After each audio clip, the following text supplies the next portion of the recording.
अस्सलाम वालेकुम। मेरी ज़्यादातर वीडियोस सिंधी में होती हैं, लेकिन इस इशू को मैं उर्दू में इसलिए बयान कर रहा हूँ क्योंकि ये इशू सिर्फ सिंध तक महदूद नहीं है। ये इशू पूरे पाकिस्तान में है और ये इशू सिर्फ सिंधी बोलने वालों के लिए अब नहीं रहा, अब ये हर कम्युनिटी के साथ इशू पेश आ रहा है। काफ़ी अरसे से हमारे सोसाइटी के अंदर एक चीज़ चली आ रही है जिसको आपने सुनी होंगी। इस पे एक तबका तो इग्नोर करता है कि ये चीज़ सच है ही नहीं और एक तबका कहता है कि सच है। वो है फोर्स कन्वर्जन। अब होता यह है कि अचानक से एक लड़की गुम हो जाती है, पेरेंट्स एफआईआर कटवाते हैं लड़की के कि लड़की अगवा हो गई है। उसके बाद 2-3 दिन के बाद आउट होती है बात कि भाई लड़की कोर्ट पहुंच गई है और उसने अपनी मर्जी के साथ शादी कर ली है। इतराज करने वाले ये कहते हैं कि आखिर आपको कन्वर्जन पे क्या इतराज है? ये फोर्स कन्वर्जन नहीं है, ये कन्वर्जन है। क्या इतराज है? जब पूरी दुनिया के अंदर लोग मुसलमान बन रहे हैं तो आखिर ऐसा क्या मसला आ गया कि सिर्फ पाकिस्तान के अंदर ही आपको कन्वर्जन पे इतराज है? देखिए, अगर कोई मजहब तब्दील करना चाहे तो उसका पूरा हक है, लेकिन यहां प्रॉब्लम कन्वर्जन का नहीं है। यहां पे प्रॉब्लम बुनियाद का है, यहां पे प्रॉब्लम वजह का है। दुनिया भर में अगर लोग मुसलमान बनते हैं तो उनकी बुनियाद कुरान, हदीस, इस्लाम होता है, जबकि हमारी सोसाइटी के अंदर इन वाकयात में बुनियाद इस्लाम नहीं होता, बुनियाद कुरान नहीं होता, बुनियाद शादी होती है। और ऐसा ही क्यों है कि इन सब केसेस के अंदर कम उम्र लड़कियां, ऐसा क्यों नहीं है कि कोई बड़ी उम्र की लड़की हो?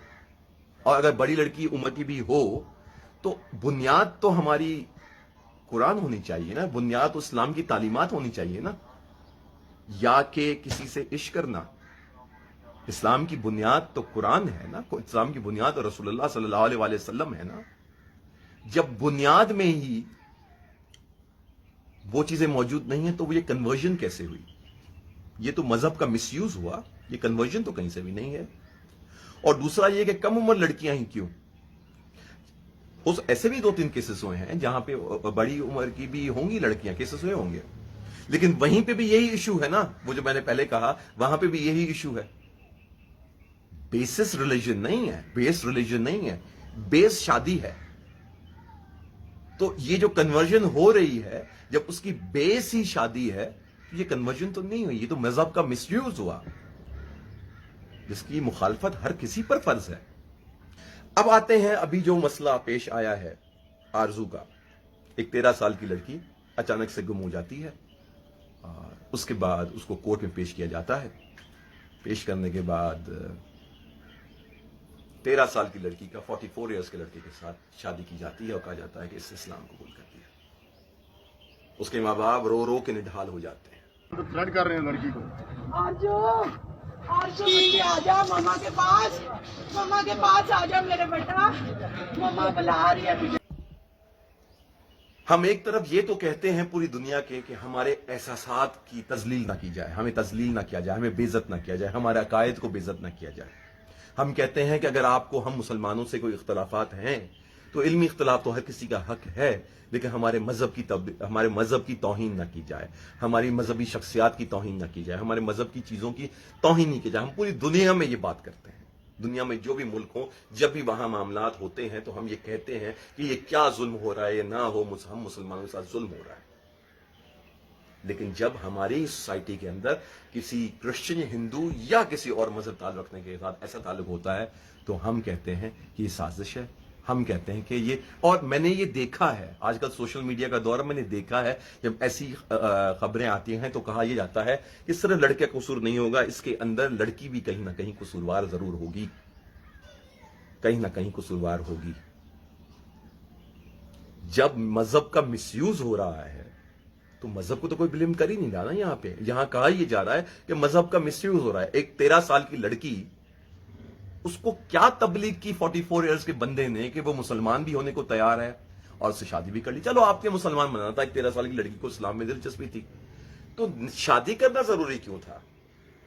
शादी करना जरूरी क्यों था? क्या बहन नहीं बना सकता, बेटी नहीं बना सकता? 44 इयर्स के बंदे की 13 साल की तो बेटी भी हो सकती है। बेटी कर सकता था, बहन कर सकता था। कहता कि भाई तुम्हें इस्लाम में दिलचस्पी हुई है तो मैं इस्लाम के बारे में और पढ़ाता हूं, वो पढ़ा सकता था। ایسا کیوں کہ شادی؟ کیونکہ یہاں پہ مس یوز ہو رہا ہے، یہاں پہ مس یوز کیا جا رہا ہے۔ اسلام جو امن کا پیغام دیتا ہے، جو سلامتی کا پیغام دیتا ہے، کتنی نا افسوس کی بات ہے کہ اس ایسے مذہب کو مس یوز کیا جا رہا ہے۔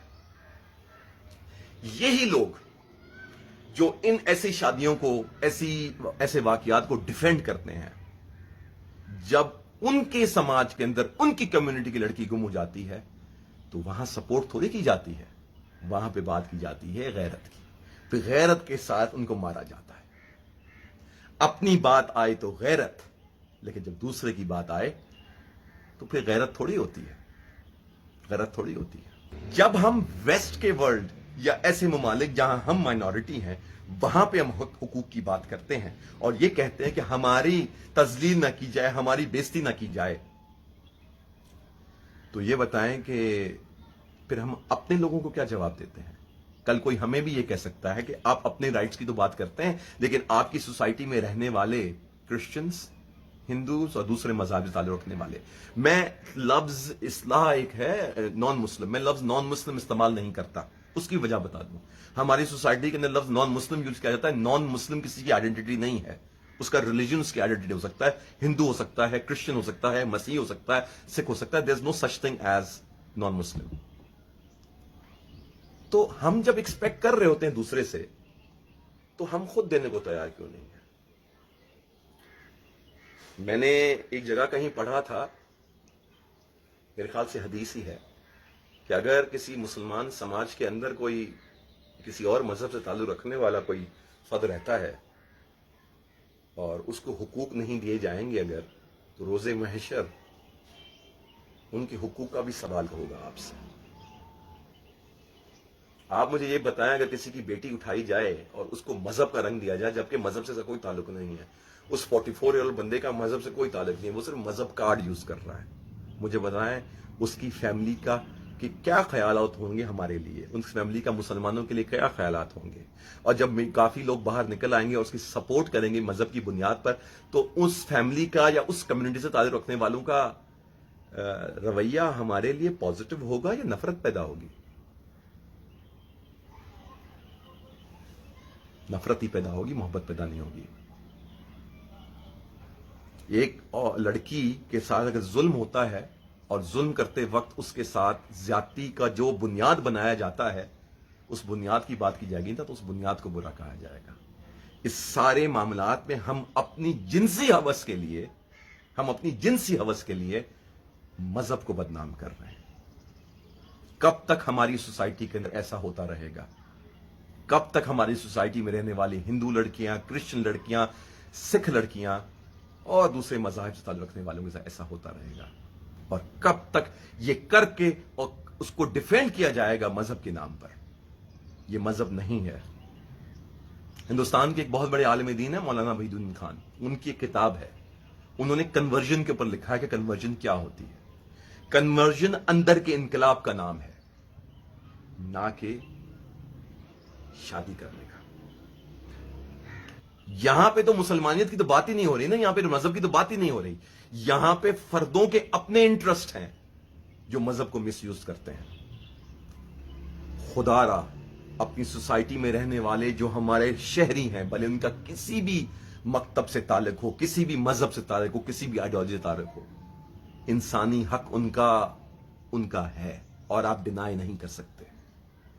پلیز کسی اور پہ تہمت لگانے سے پہلے سوچیں ہم کیا کر رہے ہیں۔ اگر کسی اور کے ساتھ کریں گے تو ہمارے ساتھ بھی ہوگا، پھر ہمیں بھی حق نہیں ہے نا کسی اور کمیونٹی، کسی اور ملک کے اندر یا کسی اور سوسائٹی کے اندر اگر کسی کمیونٹی کے ساتھ ظلم ہو رہا ہے تو پھر ہم بھی وہ حق کھو بیٹھتے ہیں، ان کے رائٹس کی بات کرنے کا کھو بیٹھتے ہیں ہم لوگ، پھر ہمیں حق نہیں ہے۔ امید یہ چھوٹا سا پیغام میرا سمجھ میں آیا ہوگا۔ اپنی سوسائٹی میں رہنے والے ہر فرد کی حق کی بات کیجیے، اور میں جس دھرتی سے ہوں، جس دھرتی سے میں تعلق ہے، سندھ دھرتی، وہ تو ہمیشہ محبت بھائی چارے کا درس دیتی ہے، اور وہی محبت بھائی چارے کا درس دے رہا ہوں کہ بھائی کیا ہو رہا ہے ہماری زمین پر، کیا ہو رہا ہے، مذہب کے نام پہ کیا کہا جا رہا ہے۔ یہ تو وہ دھرتی ہے جہاں پہ محبت کے نام پر لوگوں کے دل جیتے گئے۔ امید یہ چھوٹا پیغام سمجھ میں آیا ہوگا، زیادہ سے زیادہ شیئر کیجیے، شکریہ۔